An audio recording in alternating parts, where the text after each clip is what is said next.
This is Joseph Arnold for Structure Arts. I am going to be going over one of my first published books. This is from, I'm going to say, somewhere between 2009 and 2012. I don't actually know. I don't remember.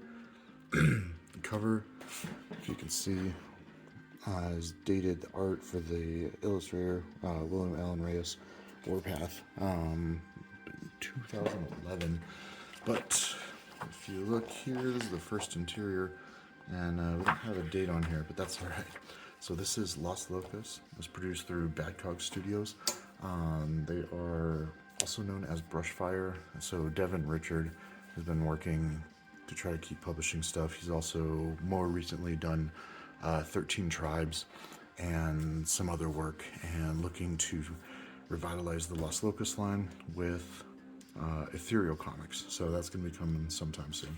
So this is issue 1, and you will notice first that it's a horizontal layout, which is very unique, and apparently a lot of the artists didn't like it, and with the stitching has to be on the side for extra long pages. So unique, interesting. I had a great time doing it, but some folks don't like it so much. So there's 3 stories in this. This is an anthology book. The Las Locas are a bounty hunting group of female bounty hunters that, man, I'm just ruining this. You guys need to see the whole thing. So here is the entire cover in all its glory. This is total wraparound cover with all of the sides. There's different groups within the Las Locas. Let's see the Brushfire there. So my characters were Monica and Veronica, and again, this is quite old, so you will see improvements in my art. I'm not going to go through the other ones quite so much. The book is out of print now. We, like I said, are going to be going with Ethereal for a revitalization of the line, but the initial print run, it was made, it was done, it was sold, and there's a few copies out there in the world, but I'd say they're probably quite rare. Here is my story. So written by Devin Richard, drawn by myself, and then lettered by Matt Wyman, who I actually have not met. And you will notice that someone, I don't know who, but did a zipatone. So that's the screening with the dots and stuff like that. So I like the effect. I think it helps. It helps separate items and pieces and all that. I'm trying to get it so there's not the glare, but that is probably going to be part of the thing here. So I actually started the first 2 pages of vertical format, like a regular comic book type thing. And then Devin told me, hey, no, it's all going to be horizontal. And so I clipped the panels and put it all in into the horizontal format, which I think actually this page and this page, the design is probably a little stronger than some of the other stuff. So, as you see, faces are quite distorted and weird. I have improved. I'm not perfect or amazing quite yet, but I'm still working it. Myself, I like to really hit the really dramatic angles and try to add some cool stuff to it. So here is the next bit. This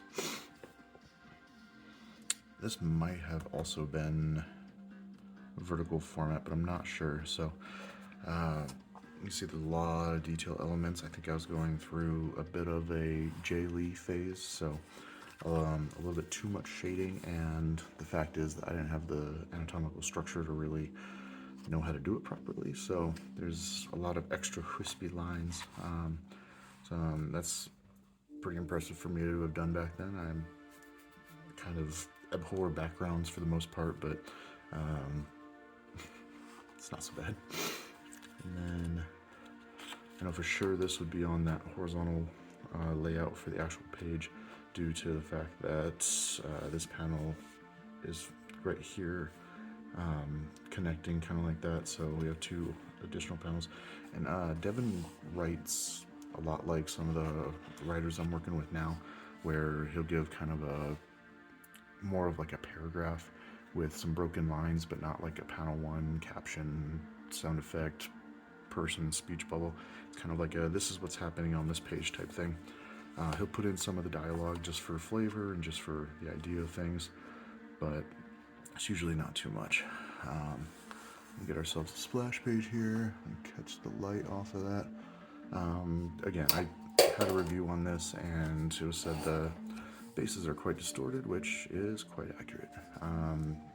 Definitely learned to improve quite a bit since then, but it's still, I was learning. I was doing all right. Some background elements here. Yeah, I think the Zipatone really kind of pushes pieces into the foreground, background. Might be a little heavy here, but honestly, it's fine. And I mean, the idea is the storytelling and the flow. So, get a little close with some awkward, really, really bad faces, but again, growing pains, learning. And yeah, this is over 10 years old from my work. I was actually very lucky to get the opportunity to draw on it. So paying work for when you're just starting is kind of hard to get. And I can see some of the hallmarks of my style still, although I hope I would improve it greatly. I mean, this kind of running here, I probably would have done a little element to bring the eye blind back around. It's really indecipherable that the ladies are here getting shot at. This is very clear, solid silhouette with the chain link, although chain link's kind of getting messed up there, but yeah. And then him running straight in the panel there.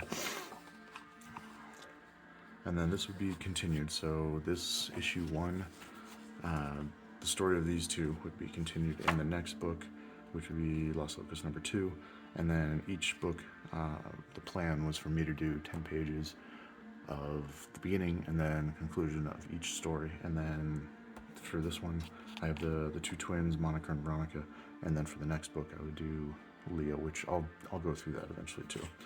But yeah, and then there's a short little aside, which is fun, little cheeky thing. And then here's that Warpath book. He's the one who did the cover. His story, which is quite awesome as well. He's also improved a lot since then, and I'm really happy to have him back as well. Here's an information page, but again, no date, so who knows when this came out. I'll ask Devin.